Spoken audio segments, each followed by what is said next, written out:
నాన్న చనిపోయిన తర్వాత జీవితం మా ఇల్లు మాటలు మరిచింది. గలగల వినిపించే నాన్న నవ్వులు గాలిలో కలిసిపోయాయి. ప్రేమగా మాట్లాడే మాటలు, బాధ్యతతో తిట్టే తిట్లు ఆకాశానికి ఎగిసిపోయాయి. ఎప్పుడు ఇంటి ముందు దర్జాగా కనిపించే నాన్న ఇప్పుడు అదే ఇంటి గోడకి ఒక ఫోటోలా వ్రేలాడుతున్నాడు. ఎన్నో ఫోటోలున్నా నా ఫోన్లో నాన్న ఫోటోలే చాలా తక్కువ. ఆయన ఉన్నప్పుడే ఎందుకు తీసుకోలేకపోయావు అని నా మనసు నన్నే నిలదీస్తుంది. ఒక్కసారి నాన్న చేత్తో దెబ్బలు తినాలని గట్టిగా కౌగిలించుకుని ఆయన మీద ఉన్న ఇష్టాన్ని కన్నీళ్లతో చెప్పాలనుంది.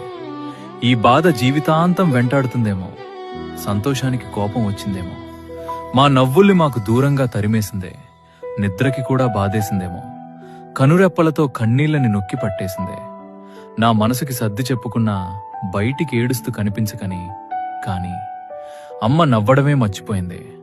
అర్ధరాత్రి లేచి నాన్నని తలుచుకుంటూ ఏడ్చే ఆమె ఏడుపు నన్ను చీల్చేస్తుంది.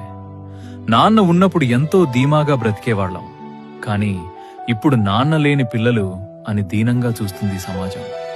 దినకర్మల తర్వాత చుట్టాలంతా వెళ్ళిపోయారు. మా ఇంటి దిక్కు ఎవరు చూడలేదింకా.